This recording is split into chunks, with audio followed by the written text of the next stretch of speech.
Welcome to the Art of Procurement podcast. My name is Philip Ideson, a 20-year procurement practitioner, former head of procurement and advisor to procurement leaders around the world.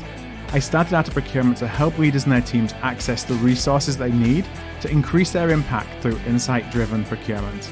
You are listening to our flagship podcast where we pull back the curtain and shine a light on the strategies, tactics and tools that leading procurement teams are using to align their impact with the needs of their business. Last week, we hosted our 2-day AOP Mastermind LIVE Spring event. It included 8 action-packed sessions, all focused on helping procurement leaders align the capabilities of their team, whether that's from organizational design to team mindset and lots in between, on the needs of their companies to grow.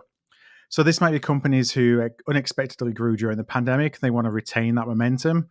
It can be those companies who really maintain the status quo, but now it's time to kick back into growth mode, or those that were really badly impacted and have no choice but to grow and grow quickly as the economy rebounds. All of these sessions are available for you to watch for free until the end of April within our AOP Mastermind platform. So to access those, if you are interested in going and watching any of those sessions from the event, and you want to do so before the end of April, just go to artofprocurement.com/mastermind and apply for your free Mastermind account. All those will go into the vault within Mastermind, and they're only going to be available to our paid community members after the end of April. Well, today I wanted to share with you one of the sessions from Mastermind Live, and it came with an all-star panel of procurement leaders. The panel was titled, "Why Procurement Leaders Must Seize the Moment and Transform Their Functions." And I asked the panel a number of questions, really across 3 broad themes around transformation. One was about repositioning procurement's objectives to extend beyond savings. Secondly, leveraging technology as an enabler, and we talked a lot about self-service models. And then about our supply partners, and how we can ensure that our supply partners are really part of the journey as we look to help our companies grow. Now, on the panel, I was joined by Keith Browning. Keith is Managing Director of Supply Chain Management with responsibility for indirect procurement at Delta Airlines. Adam Brown, Head of the Procurement Garage and Senior Manager of Transformation at BT. Amy Fong, the VP of Sourcing and Vendor Management at Everest Group. Reunan Varene, who's Head of Global Procurement at Dropbox. And Keith Hausmann, who's Chief Revenue Officer at Globality. Now, I start the conversation with a question to Keith Browning of Delta. So let's go straight into the panel discussion. So Keith, as Delta looks to rebound in 2021, what kind of changes are you making as a team to make sure that you've got the internal knowledge and the external partnerships to facilitate that you're going to see in the next few months? Thank you, Phil. And good morning and good afternoon, everyone, depending on where you are. Obviously, our industry was hit very hard by the pandemic, and we're still reeling and feeling the effects of it. We're starting to see demand pick back up. I think, as Jan mentioned in an earlier session, there's just a lot of pent up demand out there, and everyone is ready to start traveling again. But we were hit pretty hard, and we had in 2019 we were at the highest of where we'd ever been as an airline, and had record revenue, record profits. We were averaging about anywhere from 600,000 to 700,000 passengers a day, and that dropped dramatically last March. And in April, we were down to only about 20,000 travelers. So it, we had to change operationally, and we had to really just cut back and focus on what was important, and that was making sure that for the people that were still traveling at that time was getting the planes up in the air. And so as an organization, we had to pivot and change through that too. But just to give you some context as to the company, throughout that time, we created a whole new organization around cleanliness. It's called the Clean Organization. Mm-hmm. It focused on the health and safety of our passengers and our employees. And our focus shifted as a team too. My responsibility is corporate services, supply chain and direct sourcing. I've worked with all of our business units across the company from HR to finance, and next thing I know, we were sourcing PPE. We're sourcing masks and gloves and hand sanitizer, and today we're focusing on testing and vaccines. But we needed to understand the impacts to the global supply chain and how the pandemic really impacted and disrupted that supply chain, and the products availability and whether we could get those products in, because again, we needed those products in order to get our planes off the ground. Our team had already started going through a transformation, but we had to learn now to do more with less. In order to save the company, we had people taking leaves of absence. We offered early retirement packages, and then we offered voluntary opt-outs for those folks. And we had 18,000 people last summer leave our organization. So we had to learn how to do more with less and how to be more efficient, with the tools we already had, because we weren't spending money, and we cut back dramatically in our expenses in order to stay afloat. So we focused on looking at our talent, and where we had people leave, we identified those roles that were critical to our organization. And so we did hire, but we focused on people that had functional experience. Not necessarily needed sourcing background. We figured we could teach them, what we did day in and day out. But we wanted those folks that were the best and the brightest, they had the ability to communicate, to build relationships. And we felt we could teach them the procurement skills that they needed. So we started a procurement academy. And we focus on, kind of some of the basic, fundamentals one-on-one of sourcing and negotiations, with the new folks that we did bring in. And then as far as our suppliers, we had to be totally transparent with them and help them understand, where we were as an organization and what we needed to do in order to stay, operational, through the pandemic and make sure at the end of the day that, Delta didn't go under. And so we had to work with them and let them know, what we were doing, where we were going, what minimum things we could do to stay operational. And even though, we weren't spending as much money and we were trying to, eliminate or suspend contracts, we didn't want to beat our suppliers up on price. We knew they had to stay in business too. But we focused more on, of course, on Delta, making sure we stayed afloat. But we told them, we'll work with you, but we need your help to get through these tough times. And those that did help us, we said, we'll remember you as we go forward, and we start to rebound. Yeah. We had to ensure that we stayed operational and again, focus on what it took to keep our planes up in the air.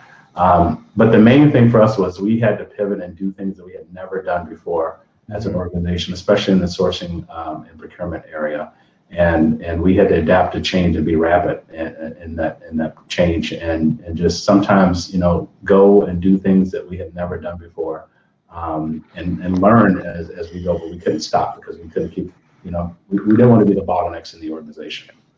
How did you feel that you kind of empowered the team to do things? I think that's really important, doing things that you're not comfortable with. And it's something that I think, as a procurement practitioner myself, it's, it's easy to kind of get with what's comfortable and do what's comfortable because we're kind of ruled by processes or tools and structure.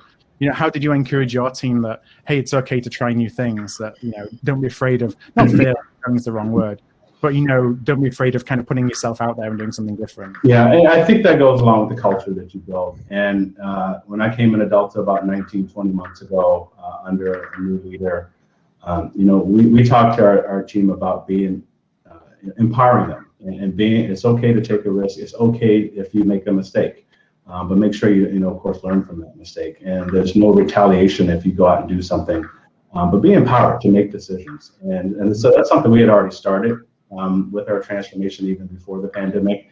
And we said even now more, we needed everyone. And we met frequently, and made sure that we were, being positive, but also being honest and letting people know exactly what was going on within our company, within the global economy and how that was impacting Delta. But being upfront and honest with our folks and saying, hey, we're all in this together. But, I think it started with the culture that we had already established and empowering our people to be able to take risks, and know that they will not be retaliated against. They're not going to lose their job. They're, empowered to make decisions because we had to move fast and make sure operations, again, were, moving along smoothly and making sure that we, even though we're a smaller airline, getting the planes off the ground. But at the end of the day, it was about making sure that people were clear between our passengers and our customers, and that we were taking care of them. Yeah. And Amy, if your speaker does work at any point, give me a thumbs up so that I know that. It does now. Yes, thank you. Sorry about that. No problem. I want to actually just build on something for Adam. Keith, you were talking about kind of what kind of What kind of folks are you looking for from a hiring perspective? Adam, you're doing a lot of hiring right now as you build BT Sourced, and you just launched BT Sourced, what, a week ago? It's been a long time in planning and waiting. So as you're looking at recruiting, are you looking for folks that can kind of enable that growth agenda that may not be those functional specialists, from a procurement perspective, but more that know their category? Oh yeah, absolutely, and you're right. We just launched this whole new company just a week ago now. So for those of you who don't know, we've carved out BT Procurement as a function. We've carved that out of BT and set it up as a completely standalone, completely separate procurement organisation, and re-headquartering out of the UK and putting the headquarters into Dublin. So it's an enormous bit of recruitment that we're doing, and it's, of course, completely across the board. And the whole remit with the new company is to be digitally led, digitally first. So yeah, it's an entire new way of working. And yeah, you always have to strive to hire the best people and hire the best, most incredible, innovative, the great thinkers. And you know what, even if people don't have that procurement background, if they have those skills, if they have those capabilities, then yeah, of course, we welcome those folks to apply to the roles as well, because it's I think, as Keith was saying, it's all about doing more with less, right? And it's not just growth in the company, growth in the organization. It's growth in the ability to use people's capabilities. Because over the years, you just have people, and you just kind of get stuck in the mundane and the everyday sometimes. And so being able to remove people from the mundane, so we can really have the ability to use those capabilities they have, those skill sets, the intelligence, the ability in any procurement organization. We're paying people for their brains, for their brain power. We're not paying people for their incredible skills at sending an email. We're paying for their shrewd negotiation powers to be able to see that strategy, see that next incredible thing. So we need to think, well, how can we do two things? How can we remove the mundane to enable them to do something, incredible? But then how can we also grow the functional capability? So how can we grow the capability of the function as a whole, so that we can serve, our customers, serve, the internal organizations better, even down to federating out with the technology and saying, instead of, procurement doing the procurement stuff, how can we give the ability out to the business to self-serve, and not just self-serve in the traditional way of, instead of, here's a report, go self-serve yourself with the report, but how far can you democratize out the capabilities that we have for, the business to self-serve? I love that, the conversation around self-serve. I might actually come back to that in a little while, because I think that's pivotal to the future of procurement, to be honest with you. And it's kind of not existential. It's more of like, what's our role? How do we see ourselves as procurement professionals? Do we see ourselves as being somebody who shows up and does everything? Or do we see ourselves as being, and I know it's kind of an overused term of trusted advisor, but helping our business buy the things they need on their own, while bringing in the expertise that we need so they do, as effective as possible on those things that are most impactful for the business. And Keith and Amy, I see you both kind of nodding your heads as Adam is talking there. I'm going to ask you, Amy, you get a good cross-section of organizations that you see in your role at Everest Group. Is this a challenge that you see more and more procurement organizations looking to solve for, in terms of, how do we get more from less, and how do we devolve responsibility and perhaps accountability back into the business for their purchases? I really do. Thanks, Phil. I think in our role, working with some particularly, very high value, extremely high value outsourced relationships, what we see is really this push and pull, and in the best situations, a bit of a symbiotic relationship between procurement and the business, right? Where we are gathering the market information and enabling the business to make better decisions. And when the CPO says to me, I want from market intelligence, price benchmarks, that kind of thing, I want to make my procurement team smarter so they can help their stakeholders make better decisions. That's really, like, to me, that clicks, right? That's the goal. We are trying to be smarter to make our stakeholders, better prepared to deal with the quick changes in the market and the complexities. We're not necessarily trying to make those decisions for them. And I think that there's a lot behind that kind of a statement of procurement being an enabler, especially in these complex categories. Yeah, Reunan, I'm going to come to you and just ask you from a Dropbox perspective. You're a little different in kind of industry that you're in. You're in an industry that is got organic growth.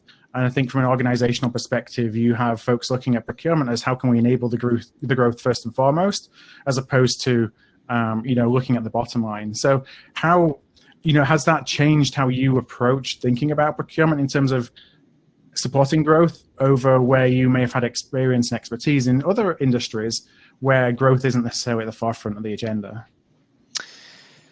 Yeah, I think for us, the big question has been how can we scale procurement processes and tools to support the business growth, and how can we do it quickly enough so that everyone at Dropbox has access to the goods and services they need to be successful in their jobs.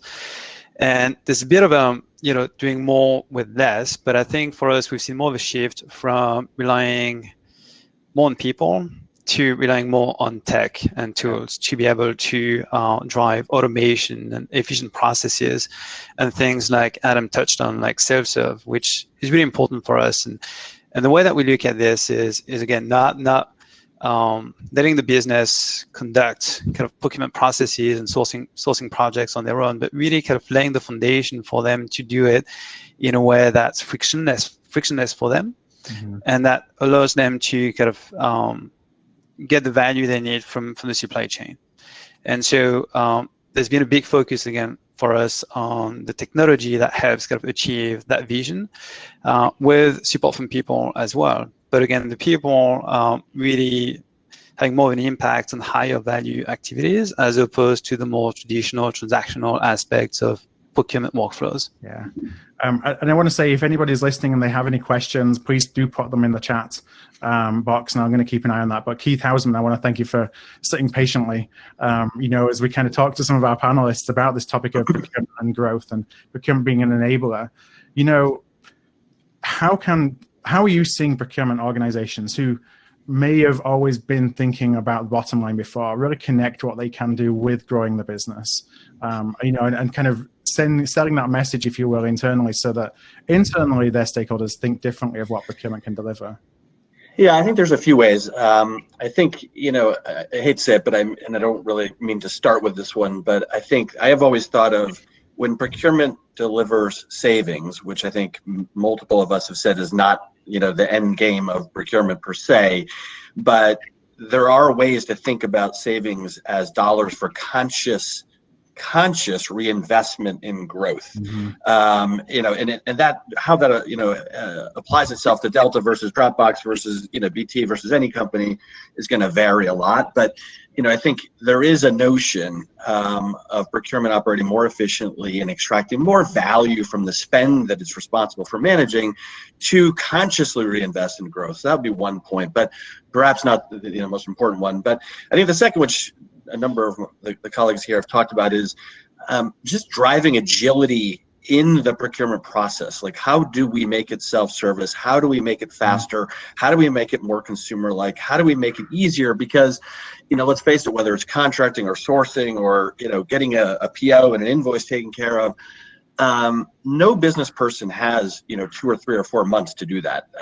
The way they operate, the way they make decisions, the way they have to go at the return to growth, the growth in general, is not on that timeline. So making, I think, any procurement process more self-service, more agile, and just generally compressed in terms of time, that requires, as sort of Renaud talks about technology, but also I think equally reimagining what we think a process should be, because many of our sort of processes invented before technology came to be what it is today just don't work from an agility perspective. I think the third one is procurement.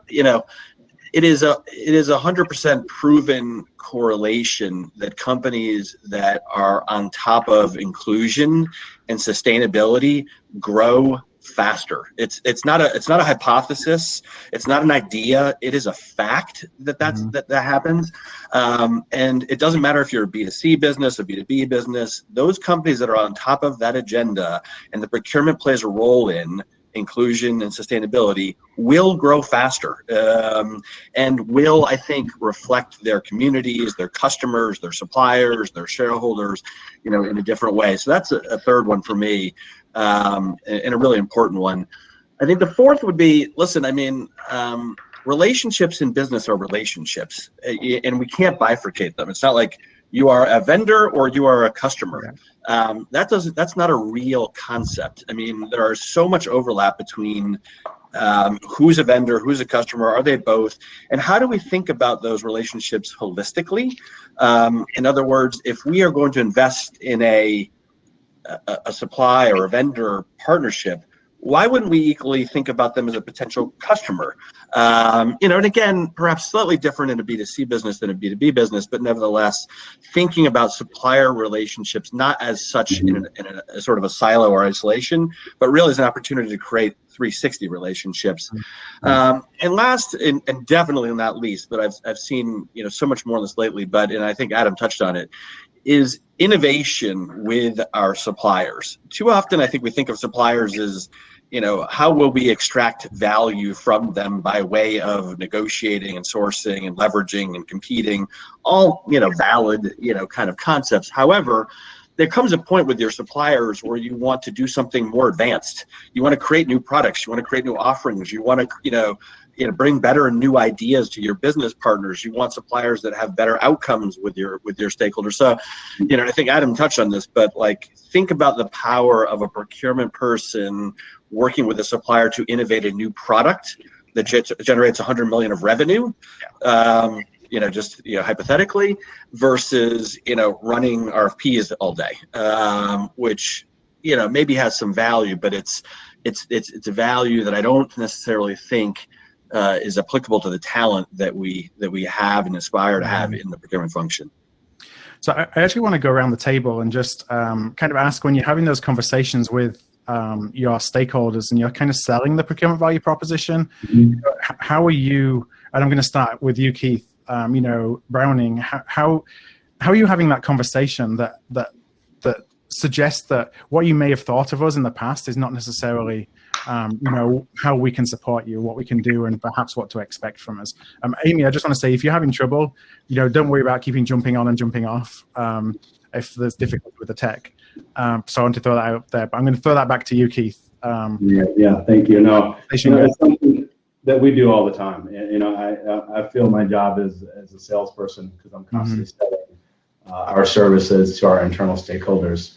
And, I approach it by, first of all, just getting to know them and understanding their business, and say, hey, I'm not a traditional, procurement, in a traditional procurement role. We're just here to save money. Of course, at the end of the day, that's what we're tasked to do.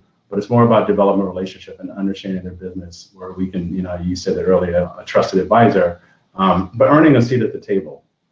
And we do a lot by, trying to change the old habits and attitudes, and again, the culture. And it's not, and try to get away from just doing things the way we've always done it, just because we've always done it that way. Yeah. One of the things that come to mind is, Delta is big on branding, and we put our logo on everything. We put it on utensils, on cups, on garbage bags. And we're like, and we pay extra for that, obviously. And we tell our customers, do our customers really care? They want us to get them from point A to point B safely. And they want to have a pleasurable experience and a safe experience, but do they care if our logo is on some of these, commodities? And it's no, they don't. But we still want to make sure we get the right, quality product that our customers are using. So we talk to them about, hey, let's focus on what's the right thing to do, what's most important. And again, being creative and innovative, as Keith said earlier, innovation is important. And we look at everything we do through a lens of being innovative. And we talk to our suppliers and say, hey, come in and help us understand your company, your products, your services, your roadmap. Where are you going, and how you can help Delta just differentiate ourselves from our competitors. So those are conversations we're having with our suppliers. And we also focus on growth and sales. We work with our sales team and look at our suppliers is not only a supplier providing a product or service, but also a potential customer. And some of them are our largest customers. Mm-hmm. And so every deal we do, we always bring our sales team in, whether it's to establish a new relationship with a supplier to be a potential customer, or to say, how are things going from a customer perspective, and how do we leverage that to negotiate a better deal. And so we're doing these things all the time and talking to our business partners. And I know we've won when we are invited to their staff meetings. Right. We're part of their team. Yep. No, that shows that that they don't look at you as being somebody that's out there that they're just going to bring in, that you're actually part of the decision-making process and their strategy process that even goes beyond procurement decisions, perhaps even beyond make-buy decisions.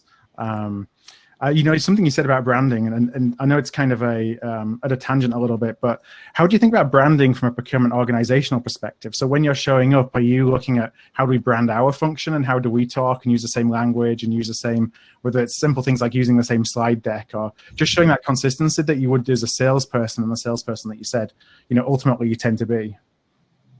Oh yes, definitely. And again, it's all about being consistent and delivering a consistent message. But my goal is to be a part of their organization and help them, at the end of the day, make their product, their dollars go further. Yeah. I always say it's not about getting the lowest price, it's about getting the right product or right service at the right price. And we do a lot of things around market intelligence, understanding the industry, understanding their business. And that's one of the reasons I like to hire people that have come from those business functions, because they have a background and an understanding and they're a little bit further ahead than some of the folks who just have a strictly procurement background. Right.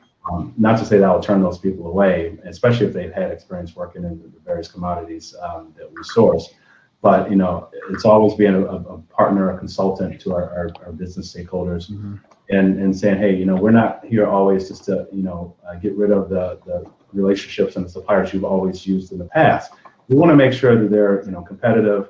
They're always providing a quality product or service. We're getting the right price. We're reducing the risk in the contracts that we establish with them. And the pandemic has totally changed how we contract now, because we have to make sure we put language in there to protect ourselves and our suppliers too.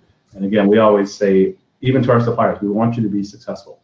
We felt we've done our jobs when we are successful and the relationship is going smoothly, and you're meeting all the SLAs and key performance indicators, or whatever, and our business stakeholders happy. No, thank you, Keith. And Adam, I wanted to come to you, because you wear many hats at BT, as well as the digital garage hat that Jan said at the beginning. You're also leading business transformation and procurement transformation, and you got a lot of transformation in your background. You're obviously having these conversations as well as you're looking to transform the impact of the procurement function at BT. So as you're having those conversations with folks who may previously have been a little bit skeptical, how are you winning them over? That this time, I hate to put it in these terms, that this time it's different, because I don't know the ins and outs of what it's like at BT, but I know I've had a lot of those conversations as a practitioner where you kind of have that skepticism that, maybe we've heard that before. Why are we doing it different this time? How are we going to have a different impact this time? Well, certainly for anybody who's ever worked in a big organization, we're kind of famous for doing a reorganization, every 18 months. And so you kind of, get a little bit, I don't know, immune to organizational change after a while. And so you're right. Yeah, this time is different. It is very, very different because of setting up that this new incredibly exciting thing. I mean, who had ever set up a greenfield procurement company responsible for 13 billion of spend? It just never happened. So you got that excitement mixed with the excitement of this incredibly rapid digitization that we're doing as well. But it's no good if nobody's going to use it. I think, as I said to you many times before, Phil, I cannot be in a ghost town of technology. I can't be in a ghost town of organizational change where we've done all of this stuff, but it's made no difference and nobody's using it. So We go on there's that sales pitch element to any transformation where you need to go around and tell people and show them and demonstrate what we're doing. So we're in the process of going around doing all of those road shows. And to do that, you need to understand not just your own organization, but the personas within that, what all of the tools or the processes or the systems, what everything means, what that organizational change means to all of the people. They have different roles, different interests. Great example of this is when we go around talking to the people is, we've got the same, toolkit, but means different things to different people. Everybody in procurement always wants to know about spend, but so does the rest of the business. So, now I can go around and on my mobile phone, say to an account team, well, you want to grow your profitability as an account team? Well, you've got two options. You either sell more or get the stuff that you're buying cheaper. So here you go. Type quickly on our spend analytics tool, and in the space of 3 seconds, you can find out exactly how much third-party spend is supporting your account. And then you can have a really nice, mature conversation with your procurement partners to say, okay, what can we do? How can we innovate with our suppliers and really bring it all together, which is, absolutely fascinating. And also being able to demonstrate to people that, how can I put this very simply, ultimately when you get to it, procurement is pretty much responsible for two things. One is getting it cheaper. Second one is managing the risk. Let's be fairly blunt about it. So to get things cheaper, we're a big organization. We've got an enormous tail. It tails off like a lot of big organizations rapidly. The savings was, if you get, 20, 30% savings out of a tail of spend, then, it's the spend isn't that high. You might be talking about 10,000 suppliers with 200 million of spend. So, get 10% is 20 million. 20%, we get 20% savings, we're heroes. Yep. But it's still only 40 million. So the real savings are coming from the other end. And so that's why, we want to completely digitize, zero touch as much as possible, anything down there to enable people to focus on the big stuff, the strategic stuff, the complex stuff. But then comes the next trick, right? Is that, we're talking to these people and saying, this is what procurement does. But out of that, you only have a finite size to a procurement organization. So what can we democratize out? That democratization of the ability to do sourcing, because you've got the kind of real shrewd negotiation stuff that we love the people to do, that real forward-looking strategy bit that people to do. But then there's also an element of it. There's big spends, there's complicated services. Can people self-serve that as well as self-serving on the low end? That's the fascinating bit, and the interest that generates from the business is incredible. I go around showing this stuff and say, well, did you know you can do this? First thing people are worried about is, am I going to break anything? What do I need to worry about? If I can say, no, we've constructed this in such a way that you're safe. You're not going to break anything. You're not going to hurt anything, but you can now self-serve to do things which you've never anticipated doing before. That is hugely empowering to the business. And then back to my original statement of giving, the ability to use people's capabilities. It's taking away workload effectively, giving people more space to really use their true ability for setting that future direction, the strategy, and out of any strategy drops the real initiatives to save the big money, to do the real strategic stuff, to really de-risk and really innovate as well. Yeah, I love one of the things you do at BT is, as you were showing your phone there, you kind of put that data in the power of your users and your stakeholders.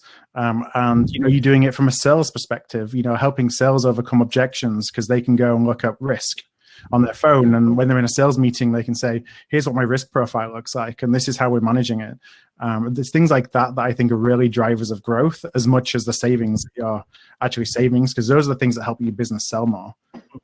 Exactly. We're no lot as procurement. You've always been, we've always been the sales force of the bottom line. We sell our ability to buy stuff and be the most attractive purchaser of, goods, services, whatever. But it's now going, beyond that. with the change that we can make with the consumerized user interfaces, everything that we're deploying accessible over the mobile phone for the business to use. So it's at your fingertips straight away. It's just there. Amy, I want to come to you if your mic is up and running, and ask. We talked a bit about self-service. You're obviously really heavily involved in outsourcing as well. So it's kind of that outsourcing versus tech. Not conundrum. It's always a question that organizations face, and I wonder how you're seeing them thinking about whether I should automate a process or be technology assisted in a process, or whether I should go and outsource it. And if that's, a balance and a trade-off that you see a lot of companies kind of thinking about right now. Yeah, I think it is. Looking at, I think there's a number of different ways you can look at it. And one is to separate out the selection and the sourcing up front from the, ongoing and the purchasing. And I think the more that you can identify who those strategic suppliers are, and it doesn't need to be a strategic category, even in the most mundane category, who are our preferred suppliers, and how do we enable the transactional process on a day-to-day basis, both in terms of placing the rec to PO process, which should be automated and self-service at this point, but also in terms of seeing the data and the analytics and being able to really compare against the performance of different providers over time, where you can make a good decision. I think it's okay to have sourcing, and when we talk about really that growth-enabled category managers, strategic relationships, kind of the non-automated process up front, but ultimately you need to arm people with the ability on the day-to-day basis that they don't need to go through a multi-week or month, in many cases, process just to find a solution to their needs. And I think there's a lot of things that enable that. We called it guided buying, which is more than just technology. It's the preferred suppliers, it's the data around them and the information. There is a technology aspect to enable the actual requisitioning process, but really a lot of it has to do with non-technology enabling process, training and access to go through those, that process of comparing providers who've already been vetted. And I see companies doing more and more of that and enabling that in more categories, but it really takes so many moving parts. It's a difficult, nut to crack, I think, for a lot. As you think about guided buying, what kind of balance do you see between, how much is tech driven, how much is individual person, human driven? How to even build a solution or to address that and leverage guided buying. Yeah, it's so much, right? You can put in a Ariba guided buying tool or whatever, or any tool. Do you have the preferred suppliers identified to narrow down the process? Not everything can be bought off of a catalog. There's lots of great catalog solutions out there across all kinds of categories. Do your users understand how to use it? Do they have help when they need it? Certain categories should be a buyer assisted. So have you identified and stratified the process? Going back to like P2P channel strategy or source to pay channel strategy, the process that they need to go through for acquiring something, whether it's a good or a service, and do they understand it, right? Is it easy enough that they don't need to remember it? They click a button or they reach out to somebody and they have, ideally in a chat or something, and they have kind of a hand-holding assist through the process where they're going down the path that you want them to go down that path without them having to remember what that path is. And I think if you can get to that point, and it's certainly not just technology, but there is technology enablement there. There's a lot more people enablement and change management to get there, both internally and on the supplier side. Reunan, I've got a question for you. I'm going to come back to you in a second, but I first want to go to Keith Hausmann and just ask a question that, Keith, you talked about antiquated processes and agility.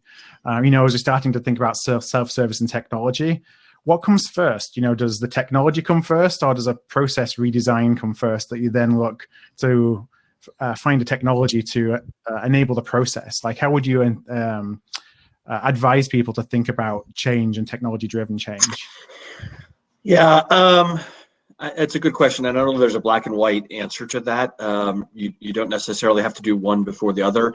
What I would generally say is that when people say they have to redesign their process, they often standardize a bunch of relatively old school processes into one common old school process that then doesn't really solve the problem. So whether you let the technology come first because it has already reimagined a different process, or whether you reimagine the process on your own first and then go find technology that fits it, the key is to reimagine the process in the eyes of the business stakeholder.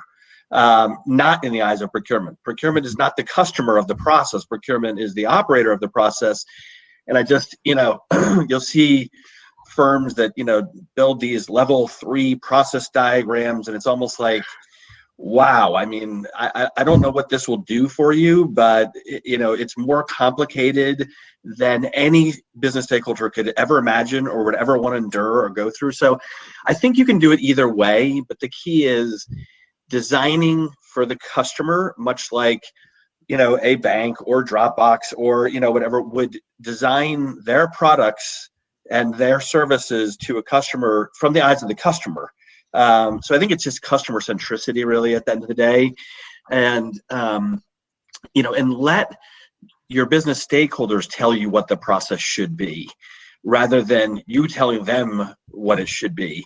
Of course, every company has guardrails and policies and, risk and SOC and different things that they have to live with.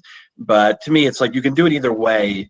But oftentimes, if you sort of standardize on an old school process, then you're just applying technology to a bad process, even if it is standardized, which is the worst thing I see happen most frequently.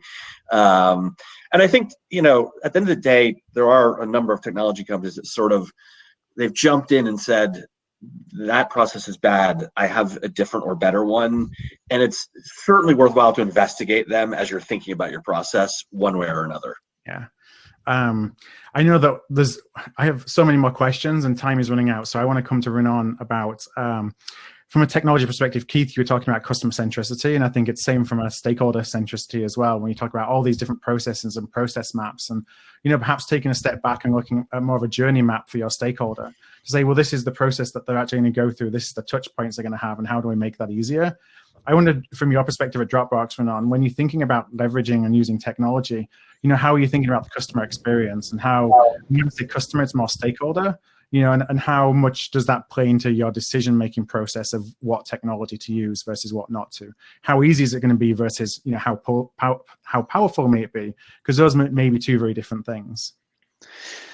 Yeah, I think there's a few ways to look at this. So what I haven't heard, and the way we think about the consumerization of technology and not just procurement specific, is that we can also meet our employees where they are. And what I mean by this is, when you think about, and mostly indirect spend, but things like transportation services, food, tail spend, file sharing, and other services, employees are already using applications to acquire the services. And I think in today's world, procurement can meet them where they are. Right, so if you have employees using Uber or Dropbox and other apps, for instance, that's where we can go, and so this it really minimizes kind of the adoption and the change management, right? Because that's already happened. So it's more about how do you kind of elevate these solutions at the enterprise level to be able to drive growth, right? And I think Keith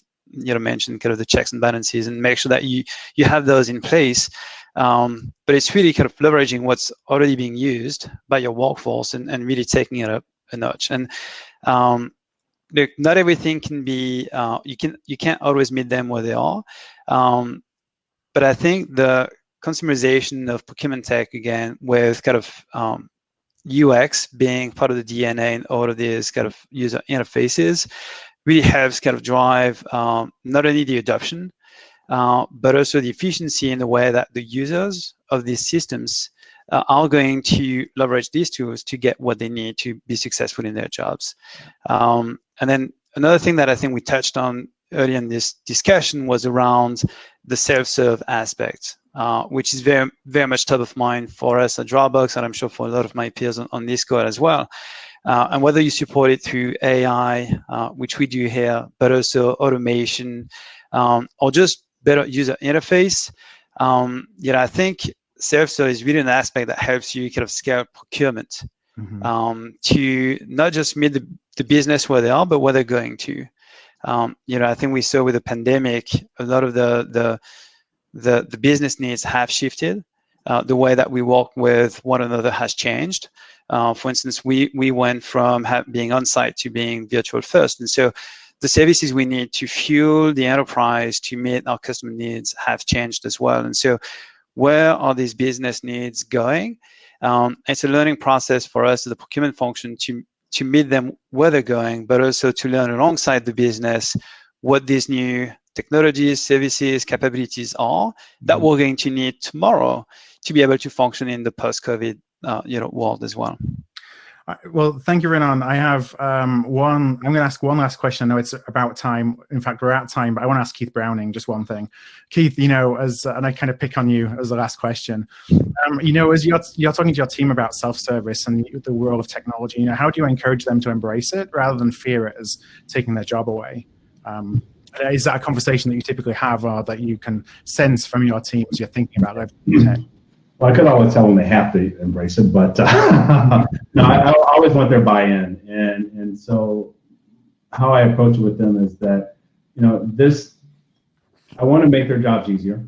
And, we have processes, we have technology, but at the end of the day, it's about the relationships we have with our stakeholders and our supplier partners. And so the goal is to make their jobs easier, to make things more efficient for them to be able to do their job and add value. And, I want them to get out from their desk and go meet with people and talk to people and build those relationships and be deep in those discussions about how do we grow our company, how do we increase revenue, of course, how do we, decrease our costs, eliminate or reduce our risk, with the contracts we put in place.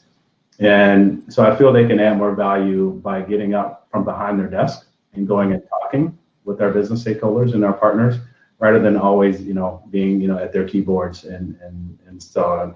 So if we can automate those non-value added tasks, and use technology to help do that, then, it makes their job easier and more efficient. And at the end of the day, they're more effective and they're adding value. I want to thank you for listening into today's episode of The Art of Procurement.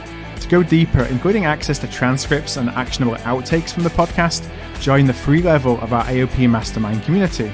To learn more, go to artofprocurement.com/mastermind. And to find our entire back catalogue of almost 400 episodes,